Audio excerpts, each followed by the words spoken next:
উন্নয়নের দিক থেকে বাংলা 1 নম্বরে না এলেও মামলার দিক থেকে বাংলা এসে গেল 1 নম্বরে। কি অবাক হচ্ছে? ভাবছেন এই কথা কেন বলছি? সম্প্রতি একটি রিপোর্ট প্রকাশ করা হয়েছে, আর সেই রিপোর্টে বলা হচ্ছে ভারতে 28 জন মুখ্যমন্ত্রীর মধ্যে 14 জনের বিরুদ্ধে রয়েছে ফৌজদারি মামলা, অর্থাৎ ক্রিমিনাল কেসেস।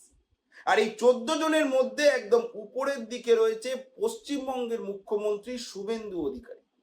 এখানেই শেষ নয়, এই রিপোর্টে আরো বলা হচ্ছে আমাদের দেশে যতজন বিধায়ক রয়েছে তার মধ্যে পশ্চিমবঙ্গে সবচেয়ে বেশি বিধায়কের বিরুদ্ধে রয়েছে ফৌজদারি মামলার সংখ্যা।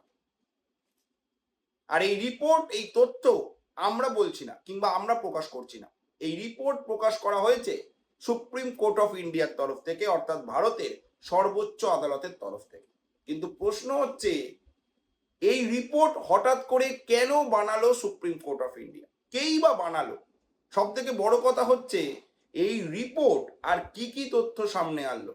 আজকের এই ভিডিওতে আমরা সেই সমস্ত উত্তর, সমস্ত তথ্য আপনার সামনে তুলে ধরব।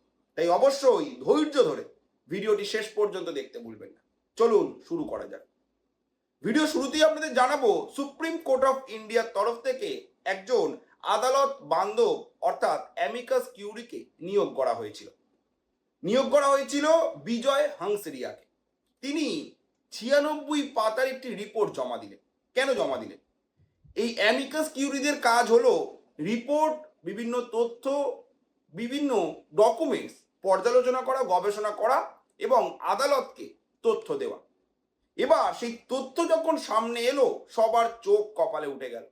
সেই তথ্য বলছে আমাদের দেশের 28 জন মুখ্যমন্ত্রী রয়েছে 28টা রাজ্যে, তার মধ্যে 14 জন মুখ্যমন্ত্রীর নামে রয়েছে ফৌজদারি মামলা অর্থাৎ ক্রিমিনাল কেসেস। সেই তথ্য সেখানেই থামেনি, বলছে পিছিয়ে নেই এমপিরাও। দেশের মধ্যে রয়েছে 543 জন লোকসভার সাংসদ, তার মধ্যে 251 জনের বিরুদ্ধে রয়েছে ফৌজদারি মামলা। রাজ্যসভার এমপিরাও বাদ নেই, আমাদের দেশে রয়েছে 233 জন রাজ্যসভার এমপি, তার মধ্যে 75 জনের বিরুদ্ধে রয়েছে ফৌজদারি মামলা বা ক্রিমিনাল কেসেস, যার মধ্যে আবার 40 জনের বিরুদ্ধে গুরুতর অভিযোগ। পিছিয়ে নেই বিধায়করা। আমাদের দেশে যতজন বিধায়ক রয়েছে তার মধ্যে সবচেয়ে বেশি আমাদের বাংলার বিধায়কদের নামে রয়েছে ফৌজদারি মামলা। সংখ্যাটা 170%। দিক থেকে দেশের সমস্ত বিধায়কদের মধ্যে 58% বিধায়ক বাংলার, যাদের বিরুদ্ধে রয়েছে ফৌজদারি মামলা। ভাবতে পারছেন?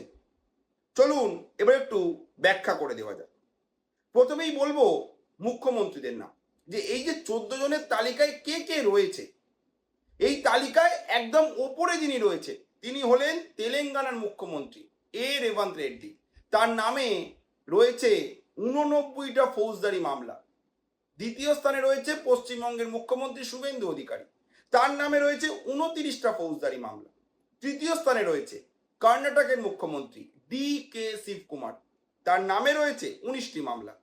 চতুর্থ স্থানে অন্ধ্রপ্রদেশের মুখ্যমন্ত্রী চন্দ্রবাবু নাইডু, তার নামেও 19টি মামলা রয়েছে।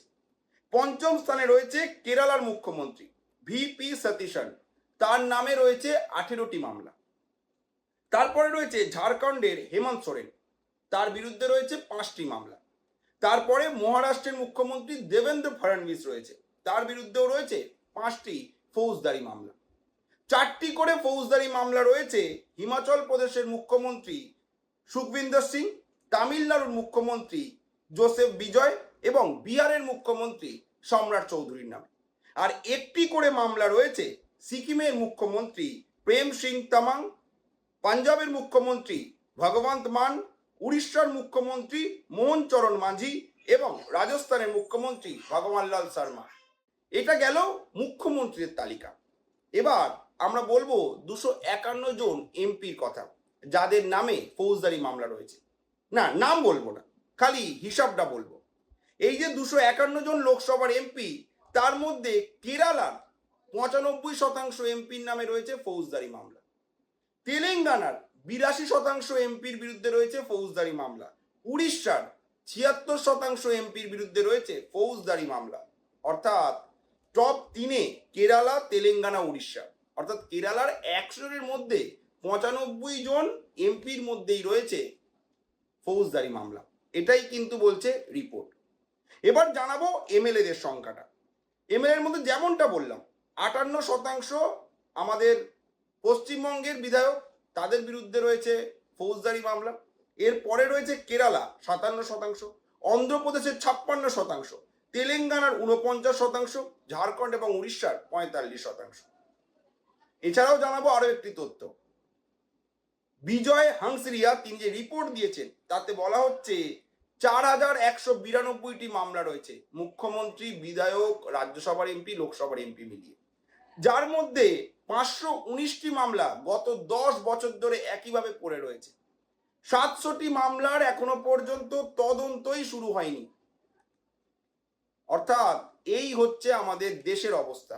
এবং সব থেকে বড় বিষয় হলো এই সমস্ত লোকেরাই আমাদের দেশ চালাচ্ছে, যাদের বিরুদ্ধে রয়েছে ক্রিমিনাল অফেন্স, ফৌজদারি মামলা। প্রশ্ন সেখানে উঠে যায় যে যারাই ল মেকার তারাই আমাদের আইন কানুন নিয়ন্ত্রণ করছে।